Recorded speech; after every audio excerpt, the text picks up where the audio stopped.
وانەی زمانی عەرەبی بۆ پۆلی چارەمی بنەڕەتی لاپەڕە 5 هەتا 16. ئەو پیتانەی کە لە زمانی عەرەبی هەیە لە زمانی کوردی نییە. ئەو پیتانەیە هەرچەندە پیتی ئە یان هەمزە هەیە لە کوردی بەڵام ئەوها نانووسرێ. ئەو پیتە پیتی ذ دەنگەکەی لە دەنجی پیتی ز نێزیکە و پیتی ث لە ت نێزیکە دەنجی. هەروەها پیتی ساد لە پیتی سئی کوردی نێزیکە و پیتی ضاد لە دەنگەکەی وەکو دەنجی پیتی د ئەگەر نەزانی دەتوانی وەکو د بخینیەوە. پیتی تا دەنگەکەی وەکو دەنجی پیتی ت و پیتی ضا وەکو دەنگەکەی وەکو دەنجی پیتی ز. پیتی ئی لە کوردیش هەیە بەڵام ئەو جۆرە نووسینە نییە دوو خاڵی لە ژێربی. و پیتی ئو هەمزەی لەسەر بی لەگەڵ ئەو پیتەش کە پێی دەرێن تا المەڕبووتە خینەوەکەی وەکو پیتی تە هەندێک جاریش ناخیندرێتەوە. ئەو پیتەش وەکو پیتی کوردی ئا دەخیندرێتەوە دەنگەکەی. پاشان لە زمانی عەرەبی هەندێک هێما هەیە کە لەسەر پیتەکان یان لەژێر پیتەکان دەنووسرێ کە لە کوردی نییە.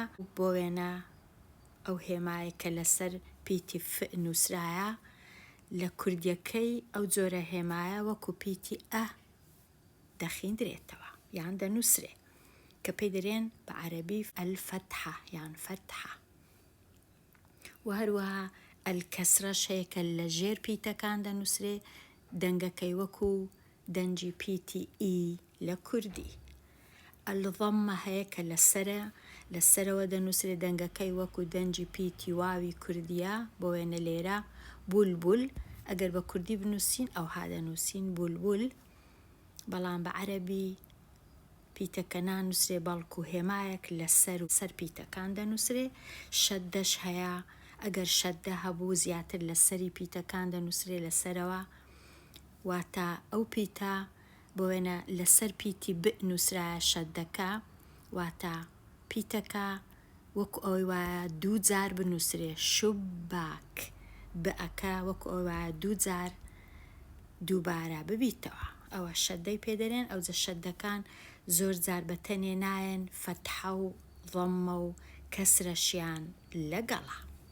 ئێستا بە لاپەڕە 5 دەست پێ دەکەم. یەکەم وشە لێرە نووسرایە وشەکە دوو هێمای لەسەرە فەتحەی لەسەرە کو دەخینمەوە قەلەم. ئەگەر بە کوردی بینووسیم لە جیاتی فەتحەکان ئەوها دەنووسرێ قەلەم پیتی ئە لە جیاتی ئەو فەتحانە دادەندرێ. بەڵام لە عەرەبی تەنیا هێمایەکان لەسەر پیتەکان دادەنێن. ئەگەر ئەو هێمایم دیت ئەوها نووسرا بوو ئەوە وەکو پیتی ئەی کوردی ئەو هێمایە ئەوها دەنگەکەی وەکو دەنجی ئەو پیتەیە قەلەم. وەڕەق ئەگەر بە کوردی بنووسم دەبی ئەوها بینووسم بەڵام بە عەرەبی ئەوها دەنووسرێ وەڕەق. لێرەش دەفتەر فەتحە هەیە لەسەر پیتی د و پیتی ت. وەلەد وەلەد. قەمەڕ واتە مانگ. بەیت واتە ماڵ. لێرە تەواو بووین لە فەتحەی دەینا هێمایە چیتکە کە پێی دەرێن کەسرە هەمیشە لە ژێر پیتەکان هەیە. هێمایەکار وەکو فەتحەیە بەڵام لە ژێر پیتەکان هەیە. خینەوەی ئەو هێمایە کووە بە کوردی وەکو پیتی ئی دەخیندرێتەوە بەڵام ئیەکی کورد. بینت. کیتاب وەکو پیتی ئی ئەگەر بە کوردی بمان نووسیبە بەڵام بە عەرەبی نانووسرێ ئەوە.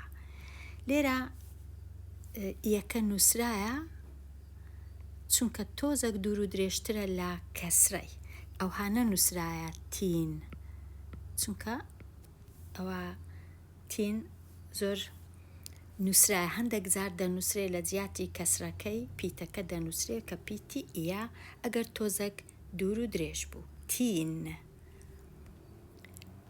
عینەب. عینەب. عینەب. مفتاح. مفتاح. منجەل. لێرە یەکە کەسرەیە یەکە چیش فەتحەیە لەسەر پیتی م لەژێر پیتی م کەسرە هەیە منجەل. ئەگەر هیچیش نەبوو لەسەر پیتەکان پیتەکە وەکو خۆی دەخیندرێتەوە بەبێ ئەوەی هیچ جوولانەوەیەکی هەبی. لێرە دێنە لە یان هێمایەکی دیکە کە ناوی ئەلضەممە. ناوی ئەلضەممەیە. ئەو هێمایە کە لەسەر پیتەکان دەنووسرێ وەکو وەچی گچکە. کو دەخینەوە لێرە؟ دوب. دوب. کورسی. کورسی. لە کوردی پێی ناوێ ئەو دوو خاڵی بنووسین لە ژێر پیتی ئی ئەگەر لە کۆتایی وشەی پیتەکە هات. خوبز. خوبز. بوستان. غڕاب. پورتوقال. پورتوقال. لێرە هێمایەکی نوێ کە هێمای ناوی هێمای سکوونی پێدەرێن. سکوون. ئەو هێمایە کە لەسەرەوەی پیتەکان دەنووسرێ ئەو هێمایە لێرە پێدەرێن ناوی هێمای سکوونە وەکو ئەوەی وایە بازنەکی گچکە وەکو پیتی ئەو پیتەی کوردی ئەو هایە. ئەو هێمایە ئەگەر هەبوو واتە لەسەر ئەو پیتەی هیچ جوولانەوەیەک نییە، نە فەتحە هەیە، نە ضەممە هەیە، نە کەسرە هەیە، هیچ نییە، پیتەکە کووە ئەوها بیخینەوە بەبێ ئەوەی هیچ جوولانەوەیەکی هەبی. عین. عین واتە چاو. دیسان لێرە سکوون هەیە ئەوها واتە هیچ پیتەکە کووە ئەوها بیخینەوە. شەمس. شەمس. لێرەش لەوز. لەوز. سکوون هەیە واتە بەبێ ئەوەی هیچ جوولانەوەک هەبی بەبێ ئەوەی هیچ فەتحە یان ضەممە یان کەسرە هەبی. لەوز. نەجم. نەجم.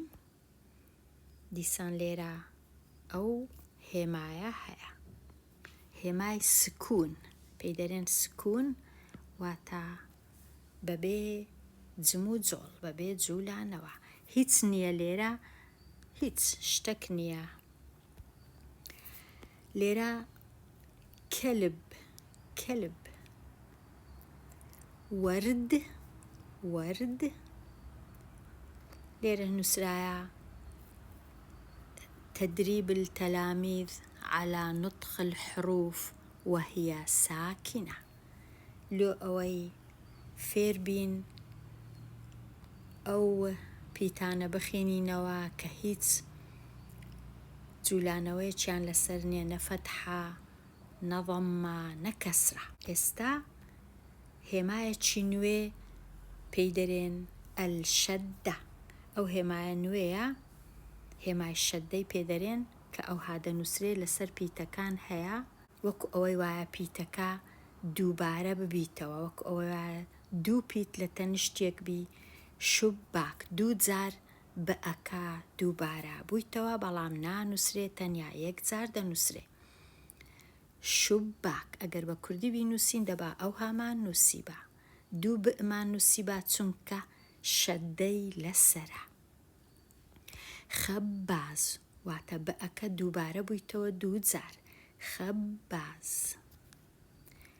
معلم ليرا لسر ما أكي أوهيا ضمها لسر بيتي فتحها ولسر بيتي ل شدها بلام لجير شدكش كسرها أجر أو هابو واتا بيتي ل دود زارد النسري و كسرة سنكها كسرة كليرة لجيرة ونا نسري سنك لهمان كات شدها وكسرها كسرة لسروا دنسري أو دخلنا وككوا معلم وكوا دو بيتي لهبي باشان هبي معلم توزك زحمت برنجة ليرة محمد وكوا دو بيتي هبي تسنك الشدها لسر بيتي وفتحها لسر بيتي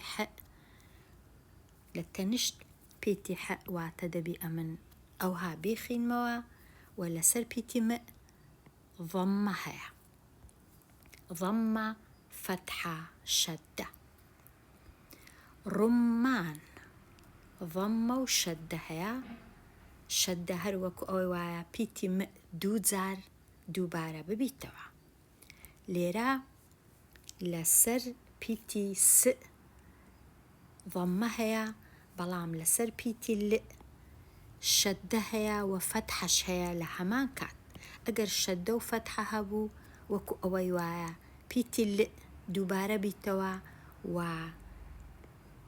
وفتحشها لكردية كيدا بيتا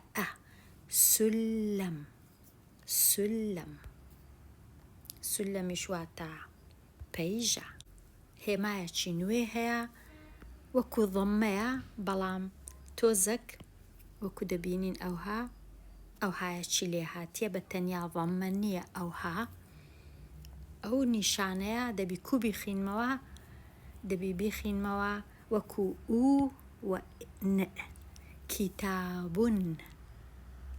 ون كتاب قلم أو همايا قلم بيدرين تدريب التلاميذ على نطق الحروف منونة بتنوين الضمة والفتحة والكسرة ليرة بيدرين تنوين هماي تنوين أو ذا تنوينك ليرة تنويني أجر ضمة بوكو ضمي كتاب قلم بلام ليرة تنوينك وكو أويوايا دو فتحة هبي كوديخين موا كتابا قلما أوها تنوينك وكو ن هميشه بيتي نئي لقالا كتاب يعني كتابا ليرة أجر وكو دو كسري هبو تنوينك اللجيرة وبكو دخين موا كتاب وقلم وكتاب كوات التنوينك يان ضميا يان فتحيا يان كسريا ليرة حصان مصباح صف صابون ليرة راستا او نسرايا بلام چونكا توزك درو دريجا صابون وكو اوي وايا دو اوي كردي لتنشتيك بي صابون قفص بصل ليرة فيرا بيتي صاد أو بيتا كودا خندري توا صف صابون قفص بصل ليرة فيربوني بيتي طاء كودا خنوا طير بط ليرة بلوط ليرة شدها لسر بيتي ل كشدها بو وكو أويوايا بيتا كدو زار نسرابي دو ل بلوط طابوق طەباشیر طەباشیر. طەبل لێرە فێربوونی پیتی تا طەبل. ئەحمەد ئەحمەد لێرە ئەو هەمزەیە فەتحەچیشی لەسەرە کەوابوو ئە، ئەگەر بە کوردی بە ئەوها دەنووسرا ئەحمەد.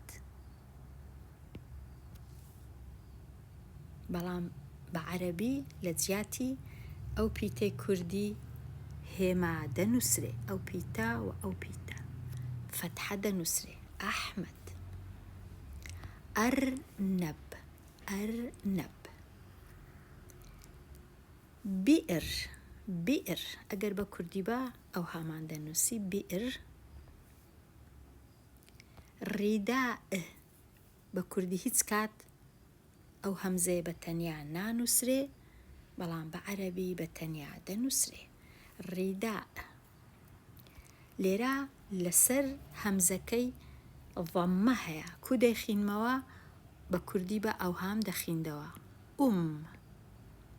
ئوم. ئەب ئەب دایک و باوک. تعلیم الهەمزە لێرە فێری هەمزە دەبین کو دەنووسرێ. بەیض لێرە ئەو پیتە کو دەخیندرێتەوە ضاد بەیض بەیض. ئەخضەر ئەخضەر واتە کەسک یان سەوز. ضەیف ضەیف ئەگەر نەزانی بخینیەوە ئەو پیتە کو دەخیندرێتەوە وەکو دئ بیخینەوە ئەوها ضەیف ضەیف. هەر باشترە لە هیچ، ئەگەر هەر نەزانی وای دانێ ئەوە پیتی دئە بیخینەوە ضەیف. ضیفدع بەس بیخینەوە ضیفدع ضیفدع. لێرە ئەگەر بە کوردی بمانووسی بە دەمانووسی ئەبیەض ئەوها ئەبیەض، بەڵام لێرە ئەبیەض ئەبیەض. مەریض مەریض واتە نەخۆش. پیتی دال کو دەخینینەوە ئەوە ضەممە هەیە لێرە ئوستاذ ئوستاذ. ئەگەر نەزانی ئەوەی بخینیەوە وەکو پیتی زئ بیخینەوە ئەوها بە کوردیەکەی ئەگەر بینووسین ئوستاز ئوستاز بەس بیخینەوە ئوستاذ. ئوذن ئوذن. ذەیل تیلمیذ واتە خوێندکار یان قوتابی تیلمیذ. حذاء ذئب ذئب واتە گورگ. پیتی ذال تعلیم حرف الذال فێربوونی پیتی ث، ئەگەر نەزانی بخینەوە وەکو سئ بیخینەوە یان وەکو ت. ثەور ثەور. محراث محراث. ثعلب ثعلب. ئیثنان لێرە هەمزەکە کەسرەچیشی لە ژێرە ئەوها دەخیندرێتەوە ئی ئیثنان. مثلث مثلث چونکە شەددە هەیە و فەتحەش هەیە وەکو ئەوەی وایە پیتی ل دوو جار هەبی و پیتی ئە پێیوە لکابی مثلث واتە سێ گۆشە. ثەوب ثەوب واتە کراس.